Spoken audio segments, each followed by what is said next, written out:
আস্তে আস্তে সব করবে সেপটে এই কথা শুনি বর্ষা জোর হেলানি হ্যাঁ সরকার উপরে কিছু নির্ভর নাই এরা হচ্ছে আমার যে গাঁওলি মানকর যে নেতা মানকর এতক হচ্ছে গাঁওলি নেতা মানকর সবু ইয়ে সরকার সি তা ঘরে বসিলা সি কোণ এটা বুঝিলা সি ଦେଇଦେଲା এই যে এমএলএ ସରପଞ୍ଚ এইମାନେ ସବୁ ଗାଁ ମାନଙ୍କୁ ଖରାପ କରୁଛନ୍ତି। କଣ କହିବେ ଭାଇନା ଯୋଉ ମୁଁ ଗୋଟିଏ କଥା କହିଲି ସରକାର ଯେତେ ପରିବର୍ତ୍ତନ ହେଲେ ବି କୌଣସି ସମସ୍ୟା ସମାଧାନ ହେବ ନାହିଁ ହେବ ହିଁ ନାହିଁ ସମସ୍ୟା କୌଣସି ସମାଧାନ ହେବନି ସମସ୍ୟା ଯଦି ଆମ ଭିତରେ ଯଦି ଏକତା ନ ରହିବ ଇଏ ତ 500 ଟଙ୍କାରେ ବିକ୍ରି ହେଉଛନ୍ତି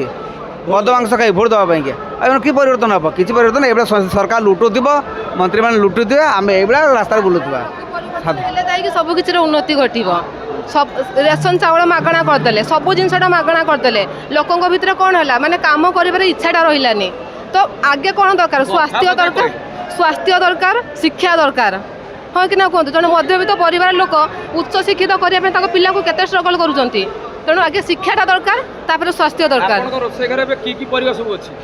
କିଛି ନାହିଁ କହିଲେ ଚଳେ କାହିଁକି ଯେଉଁ ଦରଦାମ ବଢ଼ୁଛି ଦରଦାମ ବଢ଼ିଲେ ଲୋକ ଖାଉଛନ୍ତି ଖାଇବାଟା ବନ୍ଦ କରୁନାହାନ୍ତି ଜେନେରେସନ୍ ଅନୁସାରେ ଇନକମ୍ ବି ବଢ଼ୁଛି ଲୋକଙ୍କର ଖର୍ଚ୍ଚ ବି ବଢ଼ୁଛି ଆଳୁ କିଲୋ 50 ଟଙ୍କା ହେଲେ ଲୋକ ଖାଇବା କି ବନ୍ଦ କରିଦେବେ ଖାଇବେ ଯେଉଁ ସମୟରେ ଯେଉଁ ସମସ୍ୟା ଆସିବ ଲୋକ ତାକୁ ସମସ୍ୟାର ସମ୍ମୁଖୀନ ହେବା ପାଇଁ ପ୍ରସ୍ତୁତ ଅଛନ୍ତି କିନ୍ତୁ ମଧ୍ୟବିତ୍ତ ପରିବାର ଲୋକ ଯେଉଁମାନେ କି ବାସ୍ ସେମାନେ ପିଲାକୁ ପାଠ ପଢ଼ିବା ତାର ଟ୍ୟୁସନ୍ ଫି ତାର ସ୍କୁଲ ଫି ତାର ପାଠପଢ଼ା ଏସବୁର ବହୁତ ମାନେ ପ୍ରୋବ୍ଲେମ୍ ହେଉଛନ୍ତି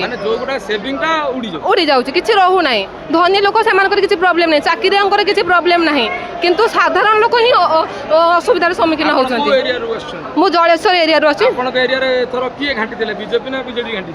ଦୁଇଟା ଯାକ ଦଳ ଘାଣ୍ଟିଛନ୍ତି ହଁ ଆକ୍ଚୁଆଲି ମୁଁ ସତ କଥା କହିବି ଆଜି ପର୍ଯ୍ୟନ୍ତ ଆମେ ସରକାରରୁ କୌଣସି ଜିନିଷ ପାଉନୁ ଆମେ ମଧ୍ୟବିତ୍ତ ପରିବାର ଲୋକ କିଛି ଆମର ସେମିତି କିଛି ଇନକମ୍ ନାହିଁ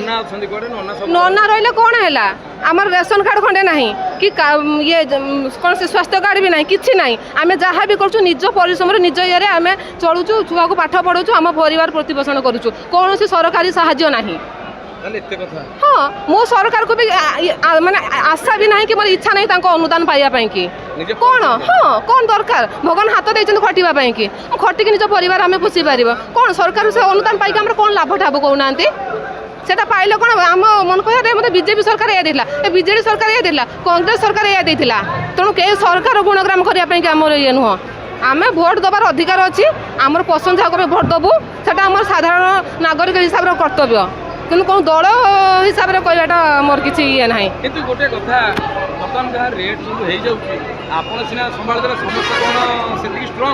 সে তো সরকার উপর নির্ভর করিবে সে সরকার কোন করুচন্তি লোকଙ୍କୁ লোভ দেখাউচন্তি ভোট পাইবা পাই কি সাধারণ লোকଙ୍କୁ লোভ দেখাউচন্তি ভোট পাইবা পাই সাধারণ লোকଙ୍କୁ লোভ দেখাউচন্তি ଆଉ নলে কিছু না লোভ আউ কিছু না লোভ দেখাউଛନ୍ତି জালরে পকাউଛନ୍ତି শিকার କରୁଛନ୍ତି ଲୋକମାନେ পাইলে কোন আরে এ সরকার আমকে ইয়া দেলা সে সরকার আমকে সেয়া দেলা তেଣୁ ସେଇ ଇଏରେ ସେମାନେ ଭାସି ଯାଉଛନ୍ତି କିନ୍ତୁ ଅସଲ ଜିନିଷଟା ସେମାନେ ଜାଣିପାରୁନାହାନ୍ତି କିଏ କାମ କରୁଛି କିଏ କାମ କରୁନି ସେଟା ଲୋକ ଜାଣିପାରୁନାହାନ୍ତି କଥାକୁ ଆଗେଇବା ଦିଦି ଆମର ପୁରା ପରଫେକ୍ଟ କଥା କହିଲେ କଥାକୁ ଆଗେଇକି ନେବା ଆଗକୁ ଯିବା।